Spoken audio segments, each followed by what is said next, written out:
ముందుగా ఈనాడు పేపర్లో ఏమొచ్చిందో ఒకసారి చూసే ప్రయత్నం చేద్దాం. పిల్లల చెయ్యి వదిలి చూడండి. మీ పిల్లలు మీ ఇంట్లో మీరు పెంచేటువంటి పిల్లలు వాళ్ళు ఎట్లా ప్రవర్తిస్తున్నారు, ప్రతి దానికి వాళ్ళ నిర్ణయాలు కాకుండా తల్లిదండ్రులుగా మీరు వాళ్ళ మీద బలవంతంగా మీ నిర్ణయాలు రుద్దుతున్నారా? అట్లా రుద్దితే చాలా ఫ్యూచర్లో వాళ్ళు ఎదగడానికి ఇబ్బంది అవుతుంది, వాళ్ళు స్వతంత్రంగా నిర్ణయాలు తీసుకోవడానికి ఇబ్బంది అవుతుంది. ఇప్పుడు మామూలుగా చిన్నపిల్లలు ఉంటారు కదా, ఆ చిన్నపిల్లలు ప్రతిదానికి మట్టి అంటకుండా ఇదివరకు మన చిన్నప్పుడు మట్టిలోనే ఆడేది, తీసుకొని పోరండి బయట వేస్తే మట్టిలా దుమ్ములా ధూళిలా ఆటలాడేది. అట్లా ఆడి అందరితో ఒక ఐక్యతగా ధైర్యంగా కలిసి ఆడడం వల్ల కొంచెం మంచిగా ఉంటుంది. చిన్నప్పుడు ఆటలు బాగుంటాయి కదా, శిరగోన ఆట, కుంటుడు, తర్వాత ఉప్పు తెచ్చుడు, కబడ్డీ ఆటలు, ఇప్పుడు వాలీబాల్, మొత్తం ఆన్లైన్. వర్షాకాలం వస్తే సీకు ఆట, ఇట్లాంటి అన్ని ఆటలు ఉంటాయి. ఇప్పుడేముంది, ఫోన్ ఇస్తారు, పుట్టంగానికి ఫోన్ ఇస్తారు. అదే ఆట, అది ఉంటేనే ఇది, అది ఉంటేనే ఇది, అది ఉంటేనే ఇది అన్ని. అంటే మనమే వాళ్ళను ఇట్లా తయారు చేస్తున్నాం, ఏడిస్తే ఇచ్చేస్తున్నాం. కానీ చిన్నప్పుడు ఇట్లాంటి కాదు. ఆ ఆటలు బయట ఆటలు ఆడడం వల్ల శరీరం కాస్త దృఢంగా తయారవుతుంది, మానసికంగా కాస్త దృఢంగా తయారవుతారు. ఇప్పుడు ఫోన్ ఇస్తే ఏడిసినా ఫోనే, నవ్వినా ఫోనే అన్నట్టు అవుతుంది. అంటే పిల్లల్ని ఎట్లా ఉండాలో అట్లా మనం తయారు చేయట్లేదు. మనం మానసికంగా చాలా దృఢంగా తయారు చేయాలి, ఏ సమస్య వచ్చినా తట్టుకునేటట్టు తయారు చేయాలి. కానీ మనం ఏం చేస్తున్నాము, ఏ సమస్య వచ్చినా తల్లిదండ్రులుగా మనమే సాల్వ్ చేస్తున్నాం. అప్పుడు ఏమవుతుంది, వాళ్ళకి సాల్వ్ చేసుకునేటువంటి శక్తి ఉండదు. ఏ సమస్య వచ్చినా పేరెంట్స్ మీదనే ఆధారపడతారు. పేరెంట్స్ మీద ఆధారపడడం, మరి పేరెంట్స్ ఎప్పటికి ఉంటారా? పెళ్లి చేస్తే ఇంకో ఇంటికి పోతారు, లేకపోతే అబ్బాయి అయితే పెళ్లి చేస్తే వాళ్ళ భార్య వస్తుంది, వాళ్ళ అత్తగారు వస్తారు, ఇవన్నీ రకరకాలుగా ఉంటాయి. మరి ప్రతి టైంలో మీరు ఉండరు కాబట్టి వాళ్ళు సొంతంగా నిర్ణయాలు తీసుకునేటువంటి శక్తి సామర్థ్యాలు వాళ్ళలో ఒక కెపాసిటీని పెంపొందించాలి. ఆ సమస్యను ఎట్లా సాల్వ్ చేసుకోవాలో రూట్ ఇవ్వాలి, కానీ సమస్యను పరిష్కారం డైరెక్ట్ చేయకూడదు. దానికి సంబంధించినటువంటి వార్త ఈనాడు రాసింది, ఒకసారి చదువుదాం. మా పిల్లలకు అన్నీ మేమే, ఇక మా పిల్లలు మేము లేకుంటే ఏం చేయరు అని గొప్పలు చెప్పుకుంటారు. అది చాలా తప్పు. ఏదొచ్చినా పిల్లలు వాళ్ళు చేసుకోవాలి, అంతే, సాల్వ్ చేసుకోవాలి. వాళ్ళతో కానప్పుడు మనం ఎంటర్ కావాలి, పేరెంట్స్గా ఎంటర్ కావాలి. మేము చెప్పినట్టే వింటారు, మాకు నచ్చినట్లే ఉంటారు. వారు వేసుకునే దుస్తులు, తినే తిండి, చేసే స్నేహం, ఎంచుకునే రంగం, సాధించే లక్ష్యం అన్నీ మా ఎంపికే. వాళ్ళది ఏముండదు పిల్లలది. మేము ఎట్లా చెప్తే అట్లా వింటారు. ఏమవుతాడు, మరమనిషి లెక్క అవుతాడు, రోబో లెక్క అవుతాడు. ఏ దశలో ఉన్న వారు చేయవదలం అనే ధోరణితో సమస్యలు చుట్టుముట్టాయి. హెలికాప్టర్ పేరెంటింగ్ అని పిలిచే ఈ తరహా పెంపకం వల్ల ఏం జరుగుతుంది అంటే 5వ పేజీలో ఇచ్చారు. ఒక మంచి వార్త, ఒకసారి మీరు పూర్తిగా చూసే ప్రయత్నం చేయండి. ఎవరైతే తల్లిదండ్రులు ఉన్నారో వాళ్ళ పిల్లల కోసం కష్టపడుతున్నారో దీనికి సంబంధించి వార్త మీరు చూడొచ్చు. ఇదేనది 3ది.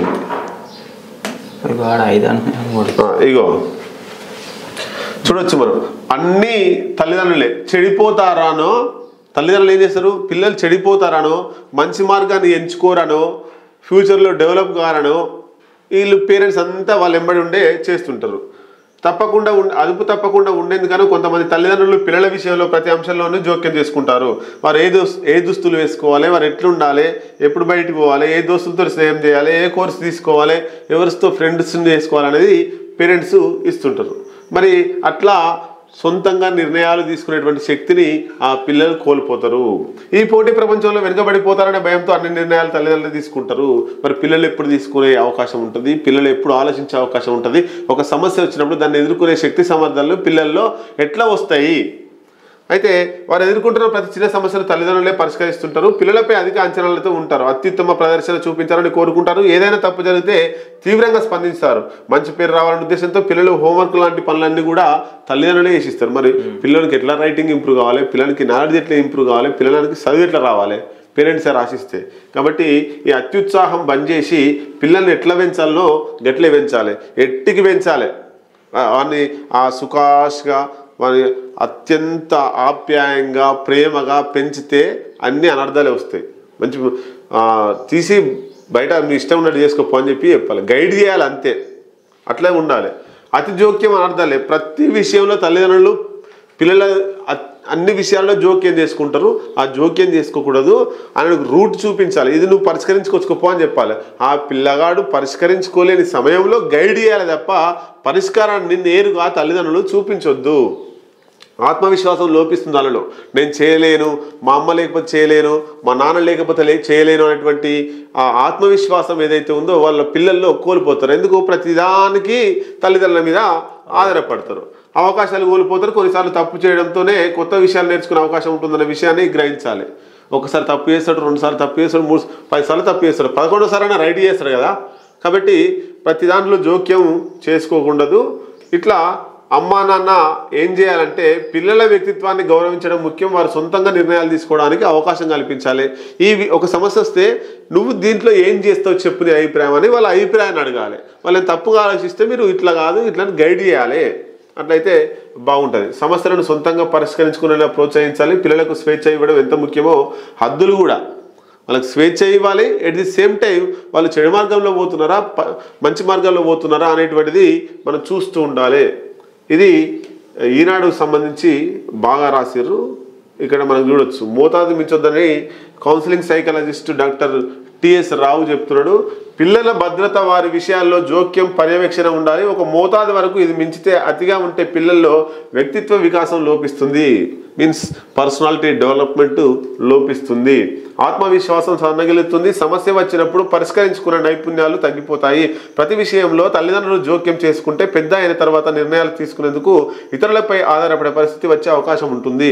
తల్లిదండ్రులు ఇప్పుడు వాళ్ళ మీద ఆధారపడి ఉంటారు. పేరెంట్స్ మీద పిల్లలు ప్రతి దానిలో జోక్యం చేసుకోవడం వల్ల తల్లిదండ్రులు చనిపోయారు అనుకోండి, ఒక ఏజ్ వచ్చినాక చనిపోయారు.